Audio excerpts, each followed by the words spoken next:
Hello guys, how are you today? I hope you're doing great. It's another beautiful day at SEDA College Online, and I'm very happy that I'm here with you to help you improve your English as always. So, tell me first of all, how do you feel today? I'm waiting to see your comments, and I really hope everyone feels positively. But if you don't, you can always tell me as well. So let's get started with today's lesson, and I hope you will enjoy it. So today the topic that we are going to discuss about is reading, the benefit of reading, especially in relation to children. And we will focus on a few skills. We will work on your listening skills. We'll take a look at different types of vocabulary. We'll see a little bit of reading. So the first thing we are going to do today is a listening task. I have found this really interesting video from the Daily Mail. You can see the title. Reading a good book is the best way of boosting literacy. Now, I don't know if you read books, if you like reading books, but personally, I love reading books, and I think it's a great thing to do. Even if you don't have time to do it very often, try to read a book.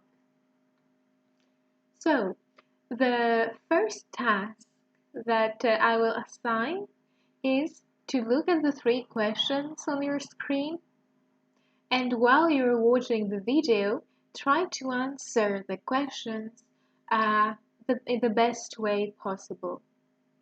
I will read them once for you. The first one, what is the purpose of the experiment? You will see that we are talking about an experiment in the video. The second one, what does the test include, the testing that is part of this experiment? And which different reading difficulties can brainwaves reveal? So you can see keywords here like brainwaves. So you know now that we are talking about the brain activity while reading. Alright guys, so are you ready to start? And remember, as I said before, I just want you to take a look at keywords here. Don't feel weird if you can't understand everything. I just want you to focus on keywords to answer the specific questions. So let's start.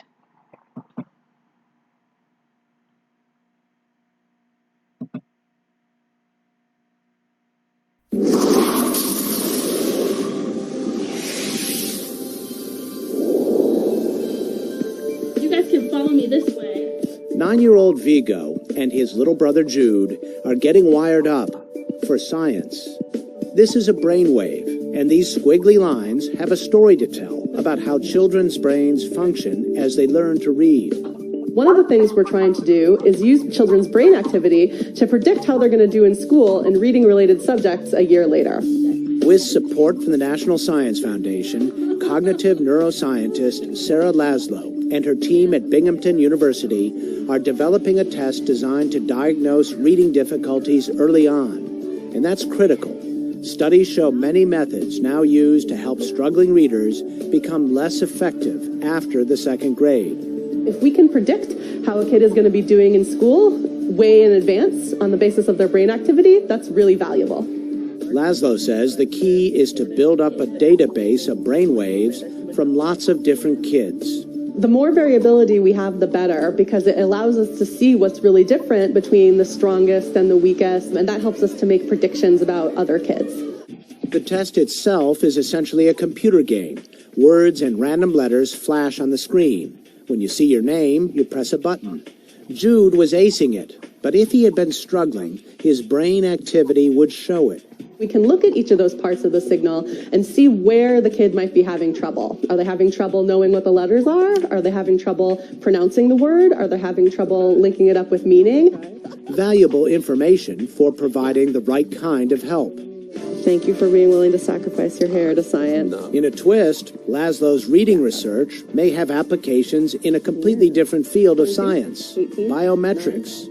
In the course of studying all those brain waves, she noticed no two were exactly alike. 15. I gave a talk about this, and my collaborator, Zheng Jin, in bioengineering, he said, hey, you know what that reminds me of? That reminds me of biometrics. And Sarah said, okay, that's possible. And according to her expertise, I think that is a very interesting hypothesis. And she think, okay, we can definitely try to investigate and try to prove that. Should be good. So they did tests using student volunteers. We use a whole huge long stream of images that are designed to elicit very different responses from person to person. We collect the brain activity, and then we're able to identify a person on the basis of that brain activity. And it worked. When the same individuals were scanned again, they could be identified with 100% accuracy. The next thing we asked ourselves was, okay, we showed it worked, now how do we break it? After all, biometrics are only reliable if they can't be faked. So they're trying to see if they can make one person's brain print mimic that of another. One possibility involves flashing lights to stimulate a subject's brain in ways that could potentially fool the system. We're trying. I wouldn't say that we've conclusively demonstrated that yet. It's kind of hard, you can imagine, to turn one person's brain activity into somebody else's. So we'll have to wait and see if brainwaves become a big thing in biometrics. But Laszlo says there could be many applications for brain printing, and the technology is moving fast. Even 10 years ago, we wouldn't have even been able to do this in the lab. It would have taken too long to capture the data to be able to realistically do it with, say, 4-year-olds like we do. So I definitely think that the technology will get better and we'll be able to collect this data faster and more easily. Reading brains to foster a new wave of successful readers and perhaps a biometric breakthrough. I'm thinking positive thoughts on that. For Science Nation, I'm Miles O'Brien. Alright, so I hope you caught the basic keywords to answer these questions. I know it was a bit fast, but it's really good practice for you to listen to that kind of texts, authentic texts, to get used to the type of speed, different accents, etc. So, let's see the answers together. In the first question, what is the purpose of the experiment? The answer would be mostly to diagnose reading difficulties and predict the future performance of children in school. So remember what she said, if they can have the results, they can, well, what they want to achieve is to predict how the child will do in school a year later. That would be great. What does the test include? It's quite a simple test, actually. The child is looking at a screen, watching different shapes, letter words that flash on the screen, and they press a button when they see their name. And the third question, which different reading difficulties can brainwaves reveal? Well, you said, and this is amazing, that we can understand by the brainwaves if the child has trouble knowing the letters, if the child has trouble pronouncing the letters, or linking words with meaning. And I'm sure that when this technology develops even more, it could really help learning and maybe English language learning too in some way. Alright, so I hope you did well, and if you have any questions so far, don't forget to write it in the comment section, okay? My second exercise is based on the listening again. Because it was a little bit fast, I wanted to listen to it one more time anyway. So now we will focus on vocabulary. I want you to take a look at these words that you can see on your screen. It's wiggly, diagnose, struggling, essentially, async, twist, conclusively, and breakthrough. All these words were mentioned in the listening.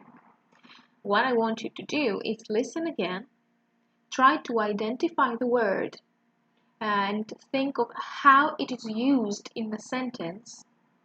And if you don't know the meaning, try to predict the meaning from the context. When we finish that, I will give you an exercise to focus a little bit more on the specific words, okay?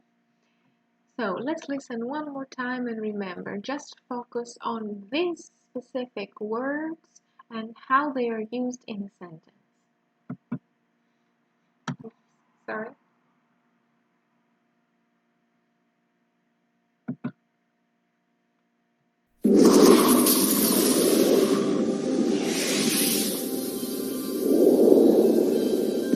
You guys can follow me this way. 9-year-old Vigo and his little brother Jude are getting wired up for science. This is a brainwave, and these squiggly lines have a story to tell about how children's brains function as they learn to read. One of the things we're trying to do is use children's brain activity to predict how they're going to do in school in reading-related subjects a year later. With support from the National Science Foundation, cognitive neuroscientist Sarah Laszlo and her team at Binghamton University are developing a test designed to diagnose reading difficulties early on. And that's critical. Studies show many methods now used to help struggling readers become less effective after the second grade. If we can predict how a kid is going to be doing in school way in advance on the basis of their brain activity, that's really valuable. Laszlo says the key is to build up a database of brainwaves from lots of different kids. The more variability we have, the better, because it allows us to see what's really different between the strongest and the weakest, and that helps us to make predictions about other kids. The test itself is essentially a computer game. Words and random letters flash on the screen. When you see your name, you press a button. Jude was acing it, but if he had been struggling, his brain activity would show it. We can look at each of those parts of the signal and see where the kid might be having trouble. Are they having trouble knowing what the letters are? Are they having trouble pronouncing the word? Are they having trouble linking it up with meaning? Valuable information for providing the right kind of help. Thank you for being willing to sacrifice your hair to science. In a twist, Laszlo's reading research may have applications in a completely different field of science, biometrics. In the course of studying all those brainwaves, she noticed no two were exactly alike. I gave a talk about this, and my collaborator, Zhengpeng Jin, in bioengineering, he said, hey, you know what that reminds me of? That reminds me of biometrics. And Sarah said, okay, that's possible. And according to her expertise, I think that is a very interesting hypothesis. And she think, okay, we can definitely try to investigate and try to prove that.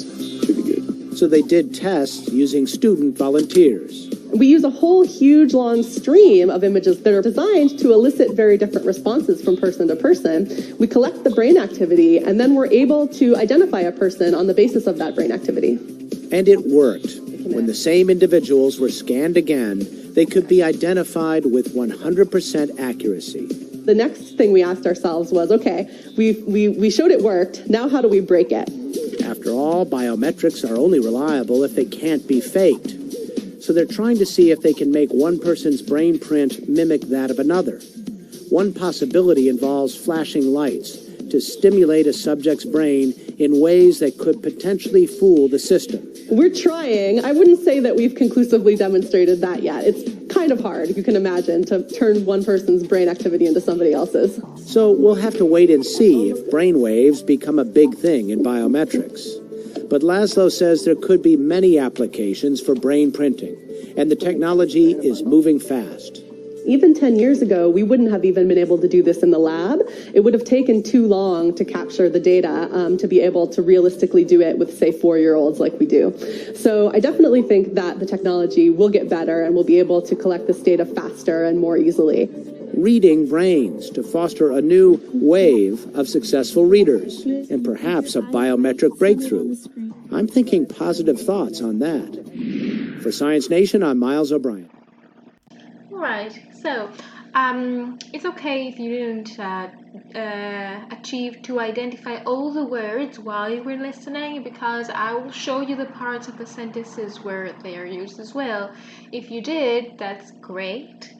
And let's take a look together now. So I have included here a few words before and a few words after the word. So we have wiggly lines, diagnose reading difficulties, help struggling readers, etc.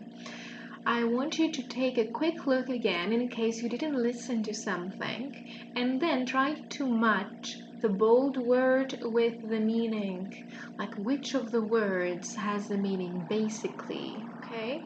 You can write your answers in the comment section here in the live chat. I want to see how fast you can do it, okay? Just write numbers and letters like 1A, 2B, 3C, etc.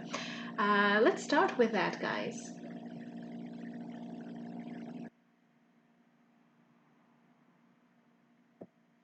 And while you're doing it, I will just pronounce the words for you one more time in case you are not sure how something is pronounced.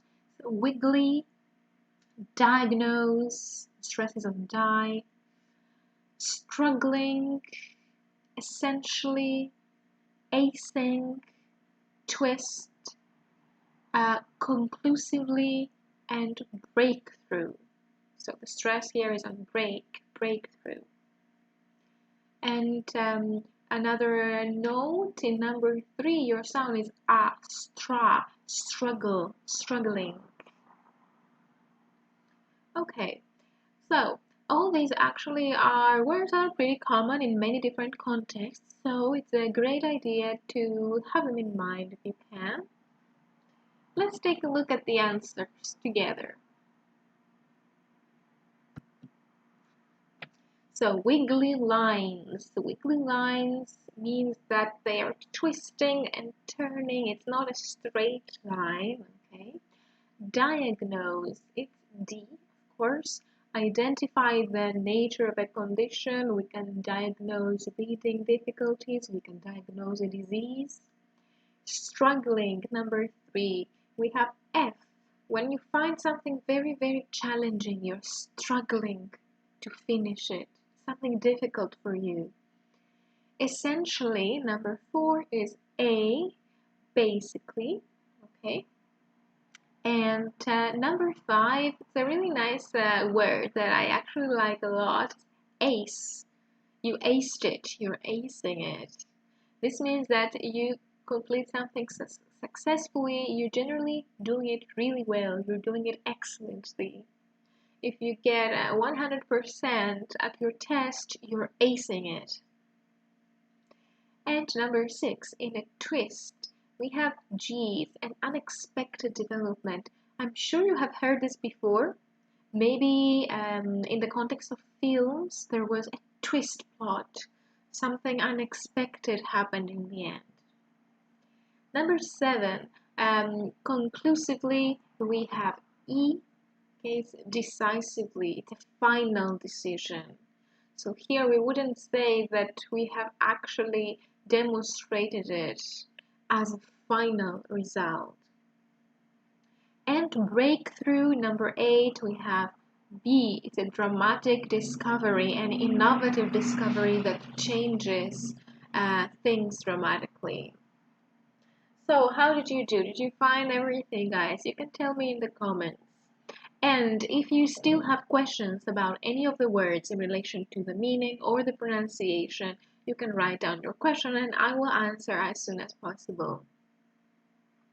Alright, so let's move on to our next part. I have a few questions for you first about books and about reading books.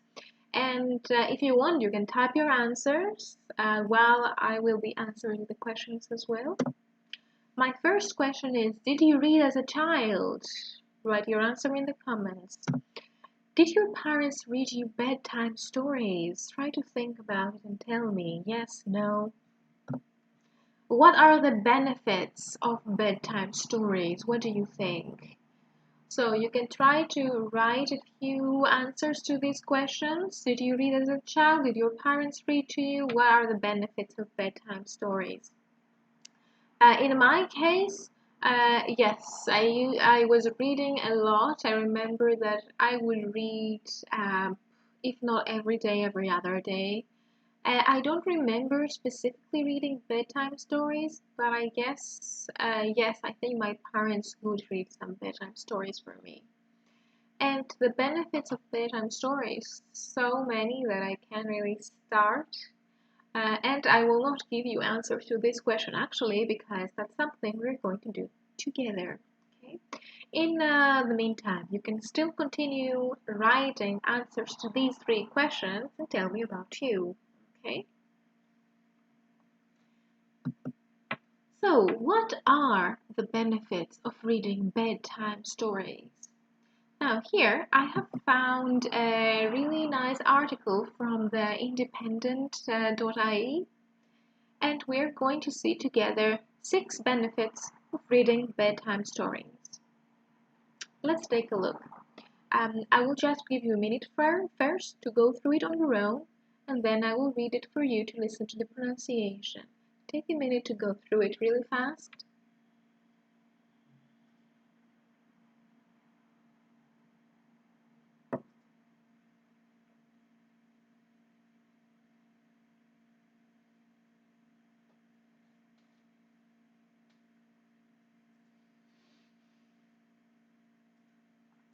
So tell me, do you agree with the first benefit? Do you think it really relaxes children and improves their well-being? Personally, from my experience, I totally agree with that. If you have a different opinion though, you can tell me in the comments. Okay, so let's read it really fast. The NLT has found children who enjoy reading are 3 times more likely to have good mental well-being than children who don't enjoy it. Park points out that kids love to snuggle up with a book at bedtime, and research shows that 7 in 10 children say bed is their favorite place to read. Plus, reading stories at night makes for a calm bedtime, Park notes. So I totally agree with Park on that one. One note before we continue, you will see that throughout the text I have underlined a few words. For example, here you can see the word place underlined. I want you to pay attention to these words and in the end tell me what the similarities are between all of the underlined words. Let's continue. Number 2, it helps children learn. Take a look at that one on your own and then I will read it for you as well. And again, try to focus on the 2 underlined words that I have here.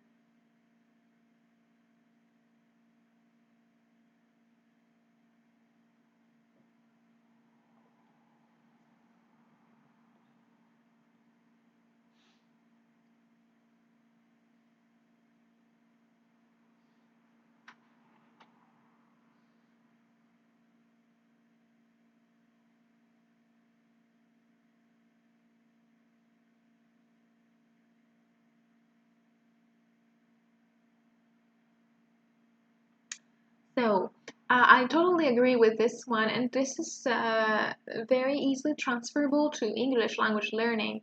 So, if you get a book, a graded reader maybe, some of them also have the CD in the back, the audio, so it will be great practice for you to read and listen at the same time. As you see, it can help you improve your concentration, your memory, listening, imagination, apart from your skills, of course. So let's read it together really fast. Reading aloud to children stimulates their imagination, helps them learn and develops their listening and language skills by exposing them to a range of vocabulary they may not be familiar with, says the book people. This is hugely beneficial to children's progression at school as it helps develop their concentration, memory, listening, and imagination in a fun and creative way. The NLT says reading with your child for as little as 10 minutes a day can significantly boost how well they do at school. So think about your past. If your parents were reading bedtime stories and you were reading, did it affect your school performance? If you have children, do you think that if you do it, it helps them? If you don't do it, do you think you should start doing it? You can write all these in the comments. And let's go to the third one. It boosts parent-child bonding. Of course, very important as well. While you're reading, Focus on the 3 underlined words this time. Take a quick look.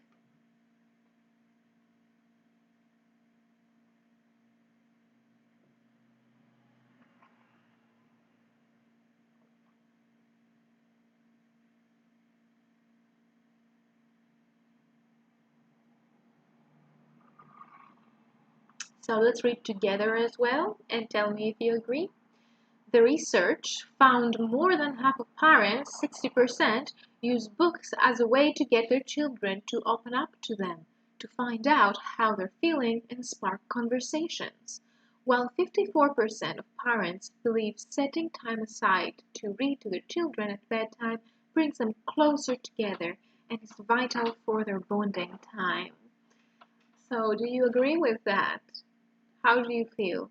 And as I said before, focus on the 3 words that we have here, bonding, spark, and time. We'll see what they are about in a few minutes. Number 4, it makes children happier than screen time. Screen time on the TV, on the computer, on the iPad, on the tablet. Take a quick look.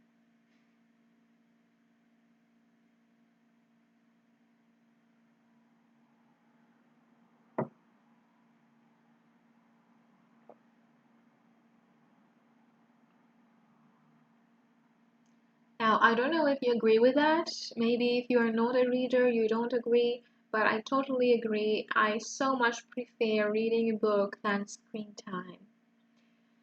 So, many parents believe it's important to encourage children to switch off from digital world and enjoy books instead. And the Book People says its research shows 90% of children are happiest when reading and writing, rather than watching their favorite cartoon or playing the latest computer games. So, according to the research, it's 90%. If you don't agree, maybe you are part of this 10% who don't enjoy that. And number 5, it encourages independent reading.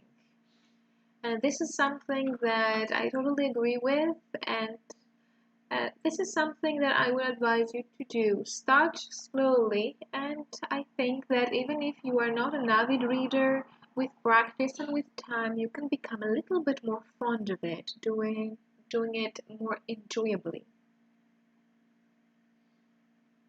So let's read together as well. When you read bedtime stories with your child, it makes them more likely to read by themselves too, often sparking a lifelong love of books.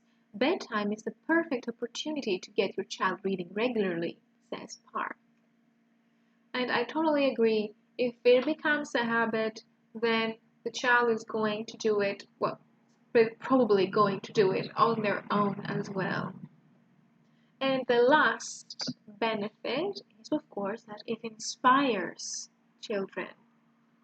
The power of reading allows children to transport their minds to faraway fictional worlds and live the lives of characters in their imagination. It can also spark inspiration and encourage them to create stories of their own. So creativity is one of the most important benefits for me as well. Okay, guys. So, I don't know if you paid attention to the words that were underlined.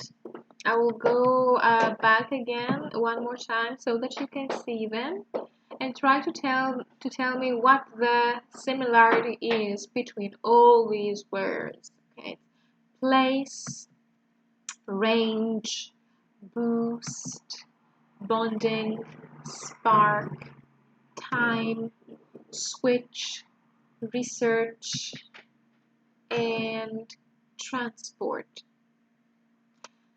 So, I have the words here.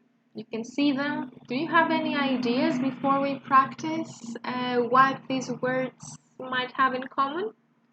If you can find something, you can write it in the comments.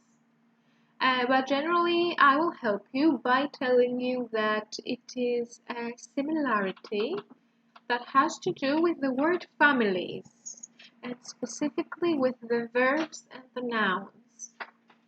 So if you try to think the verb and the noun for each of these words, what is the observation that you can make? Think about it for a minute.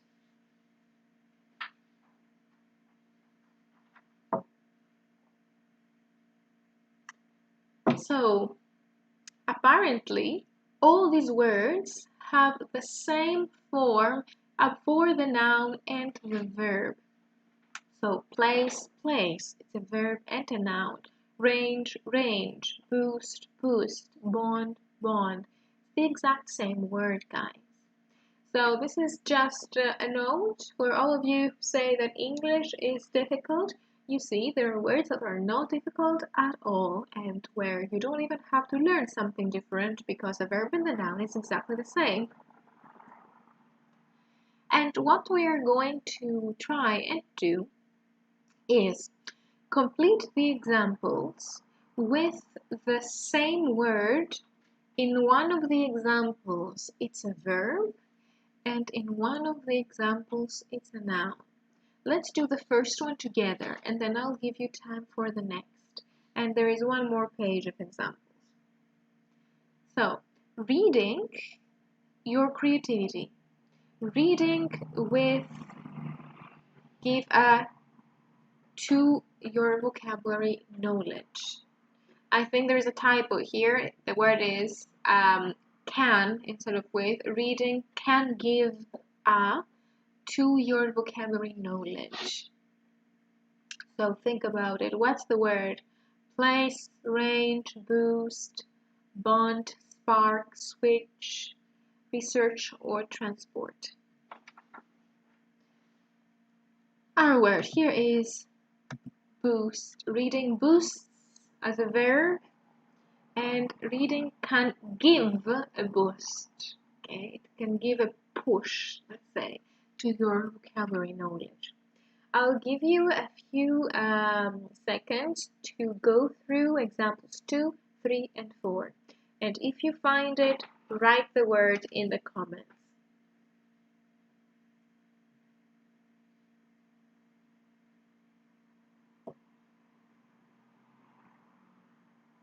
I'll read the sentences for you as well while you're trying to guess. There is a in his eyes every time he enters a bookshop. This book really my interest. Where did you the book? It's in the same you left it. Books are great too with your child. I feel like I create with the characters of the books I read. So, did you find the word? Let's take a look together. In number 2, we have spark. As a noun first, there is a spark in his eyes.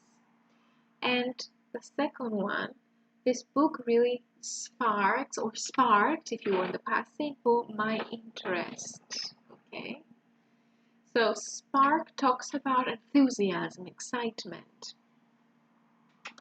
Number 3, we have place. Where did you place the book? Where did you put the book? It's in the same place you left it. And the last one is bond. Books are great to bond. Verb. I feel like I create a bond, a relationship. And let's see the 4 last ones. You see which ones are left. Range, switch, research, transport. So let's take a look here.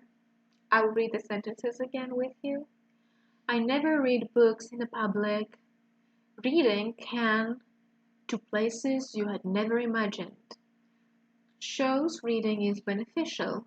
The correlation between reading and doing well at school.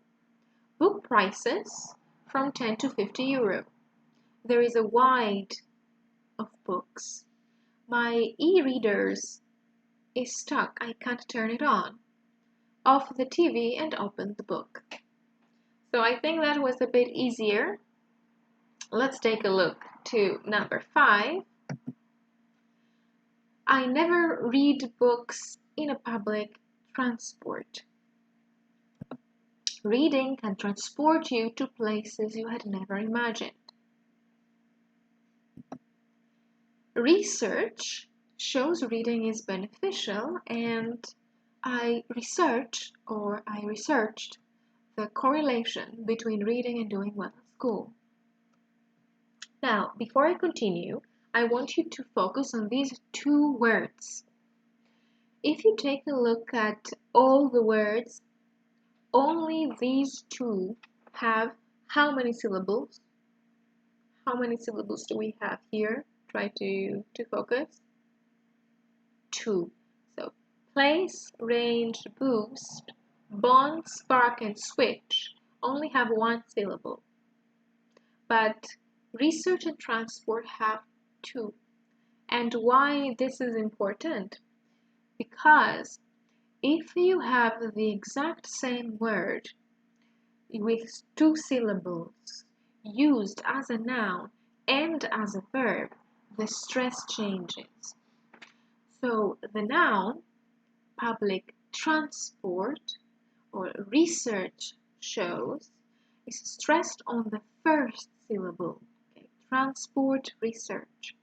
But the verb reading can transport you to places. I research the correlation. The verb is always stressed in the second syllable. Okay? So remember that. You have 2 syllables, same word. First syllable stress is the noun, second syllable stress is the verb. And let's see the 2 last as well. Book prices range, and there is a wide range of books. So we have vary and variety as synonyms. And of course, the last one, my e-reader's switch, like the button, is stuck. And switch off the TV, turn it off. And I think it's a really nice idea to focus on these words. 1, it makes your life so much easier to know the verb and the noun. 2, you can differentiate your speaking and your writing, because if you are only aware of the verb or only aware of the noun, maybe it limits the way that you speak. And it's something quite easy to keep in mind, I think, for a change. Alright, guys. So, this was our lesson for today. And let's just take a quick look at what we saw. We focused on listening for details. We worked a bit on vocabulary in relation to guessing from the context. And, of course, using identical verbs and nouns. We did reading. This was scheming. We just read for the general idea. Okay, we tried to understand the general idea of the text. And of course, we focused a little bit on the pronunciation. Don't forget the pronunciation of the identical verbs and nouns with 2 syllables. Okay, noun is first syllable, verb is second syllable. So, I hope you really enjoyed our lesson today. Tell me, what did you learn? Did you enjoy the content? Was there something that you are not sure about? Something that you want me to explain again? So you can write everything in the comments, guys. And I will see you next class. Bye bye, everyone.